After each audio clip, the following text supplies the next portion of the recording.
నమస్తే welcome to SN TV Telugu. సంబంధాలు, సక్రమ సంబంధాలు, అక్రమ సంబంధాలు, ఈ రెండు రకాల సంబంధాలు మనం సోషల్ మీడియా సాక్షిగా మనం చూస్తున్నాం. ఒక హీరో మరొక హీరోయిన్ తోటి అలా ఉందని, ఒక రాజకీయ నాయకుడు ఒక అధికారినితో ఇలా ఉందని, ఈ పంచాయతీ అంతా 4 గోడల మధ్య మాత్రమే జరగవలసినవి, పంచాయతీలోనే తేల్చుకోవాల్సినవి. మరీ ముఖ్యంగా పర్సనల్గా ఉండే రిలేషన్స్ అనేవి ఇంపర్సనల్గా మారిపోతున్నాయి. సోషల్ మీడియా సాక్షిగా ప్రపంచవ్యాప్తంగా మారుతున్నాయి. 4 గోడల మధ్య ఉండవలసిన సంబంధాలు నలుగురిలోనూ, 4 లక్షల మందిలోనూ, 40 లక్షల మందిలోనూ, 4 కోట్ల మందిలోనూ నానుతున్న పరిస్థితి మనం చూస్తున్నాం. సంబంధాలు అనేవి చాలా సునిశ్చితమైనవి. మరి ముఖ్యంగా మానవ సంబంధాలు అనేవి సక్రమంగా ఉంటేనే అవి ఆశీర్వదించబడతాయి, ఆస్వాదించబడతాయి, వాటిని ఆహ్వానించబడతాయి. కానీ ఈ సంబంధాలు అనేవి సోషల్ మీడియా సాక్షిగా మరి పుంకానులుగా బయటకు వచ్చి వైరల్గా మారుతున్నాయి. మానవ సంబంధాలు ఎడిపోతున్నాయి. సభ్య సమాజానికి ఈ రిలేషన్స్ అనేవి ఇచ్చే మెసేజ్ ఏంటి? సో ఈ మెసేజ్ అన్నవి అందరం ఆసక్తిగా చూస్తున్నాం.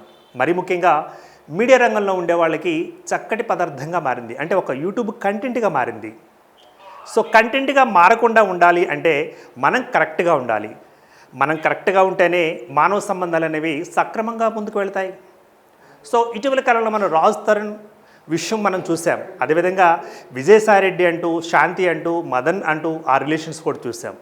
ఇన్ని రిలేషన్స్ మనం చూస్తున్నప్పుడు కేవలం మన యొక్క బ్రెయిన్లో, మన యొక్క మానసిక పరిస్థితిలో, పరిణితిలో మరి ఈ అంశాలు కూడా చొచ్చుకుపోతున్నాయి. ఎప్పుడో ఒకసారి మనం కూడా వాటికి అడిక్ట్ అవుతామా అన్న భయాందోళనకి గురవుతున్నాయి.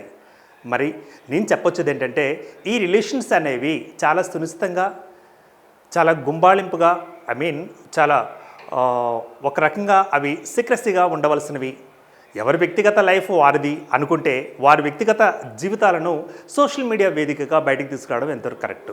దీన్ని యూట్యూబ్ కంటెంట్గా మార్చుకుంటూ పలానా యూట్యూబ్లు కానీ, పలానా ఛానల్స్ కానీ వైరల్ చేసుకుంటూ వాటి మీదే గంటలు టీఆర్పీలు రప్పించుకోవడం ఎంతవరకు కరెక్ట్? సో ఈ సభ్య సమాజానికి ఈ అంశాలు, ఈ వార్తలు ఇస్తున్న మెసేజ్ ఏంటి? ఒకసారి ఆలోచించండి.